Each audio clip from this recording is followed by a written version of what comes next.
Edwin Sifuna, the senator for Nairobi and the legal SG for the ODM party, has hinted on ditching the ODM party, and the writings are on the wall.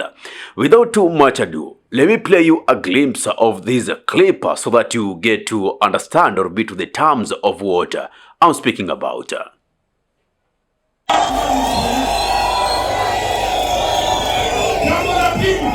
Wanajaribu kufukuza katibu wa baba. Mimi niliwaambia hata wakilitoa kama SG, baba hatawahi kuwa na katibu mwingine. Mimi ndio wa mwisho. Mimi ndio wa mwisho. Ndio. Wangalau tusiendelee. Wangapi wanasema urafiki ya... Good. That is just in terms of a metaphor.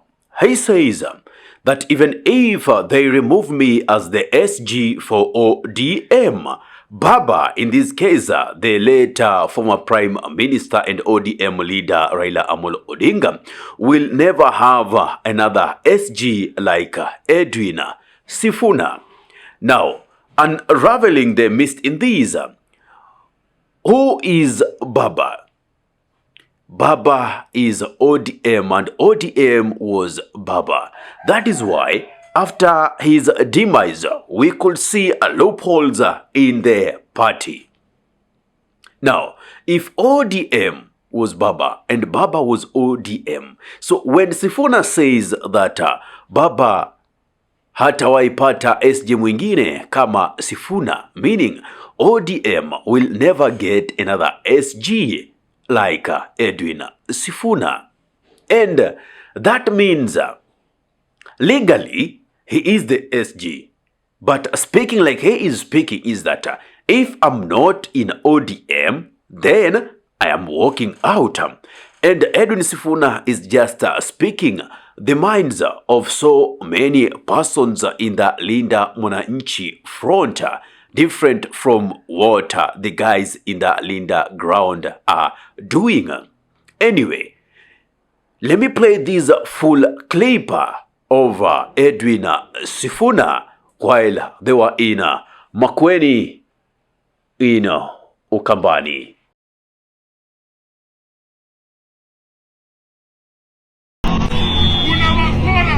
Kuna wakora ambao walingoja baba Raila Odinga akufe alafu waanze kufukuza marafiki wa baba Raila Odinga. Wanatuambia leo ati nyinyi watu wa Ukambani ati chama cha ODM hakiwataki tena. Baada ya nyinyi kutembea na baba katika uchaguzi ngapi? Tatu. Mimi nataka niseme msisikize wale wachache. Sisi wengi ndani ya ODM, we will forever be grateful to the people of Ukambani. Jambo la pili, wanajaribu kufukuza katibu wa baba. Mimi nimewaambia hata wakinitoa kama SG, baba hatawahi kuwa na katibu mwingine. Mimi ndio wa mwisho. Mimi ndio wa mwisho. Ndio. Tuendelee tusiendelee. Wangapi wanasema urafiki ya ODM na Ukambani iendelee hapa nione. Jambo la mwisho, ile kitu inaniletea shida kubwa ni mimi nimesema afadhali hata tuache tu, lakini Kasongo hatumpatii kura. Haiwezekani. Hata kama watu wameisha hii Kenya, hata kama wanaume hawako, situkuje basi tuchukue mama mboga hapa Mkuyuni, tuweke yeye kwa rais. Kina mama oye, mama mnaweza hamwezi. Wangapi wanasema Kasongo aende nyumbani? Asanteni sana. Kama watu wa Nairobi,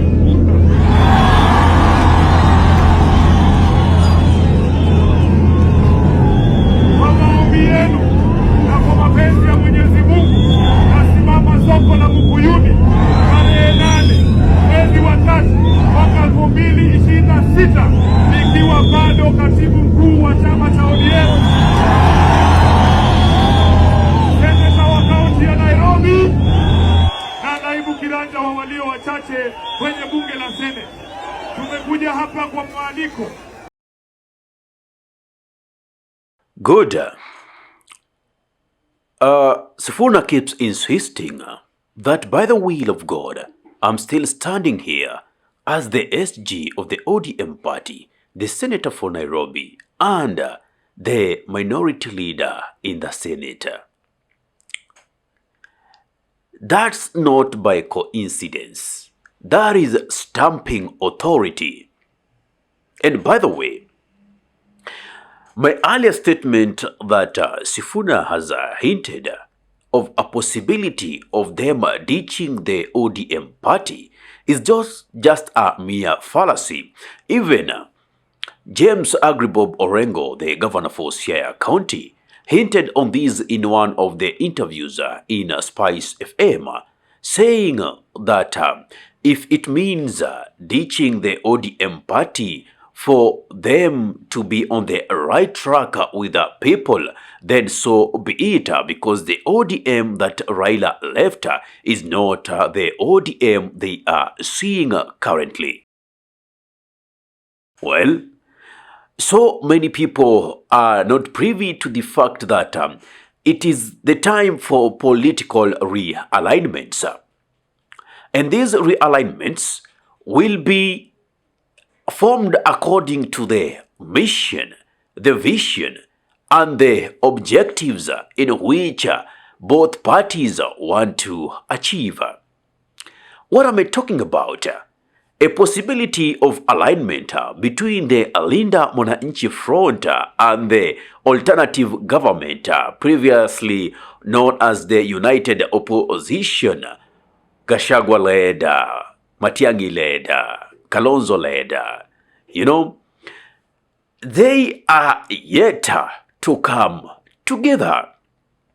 And I can see some of the ODM supporters who are in the Linda Mwananchi Front afraid of Edwin Sifuna, Babu Owino, James Agribob Orengo aligning with the likes of Rigathi, Gachagua.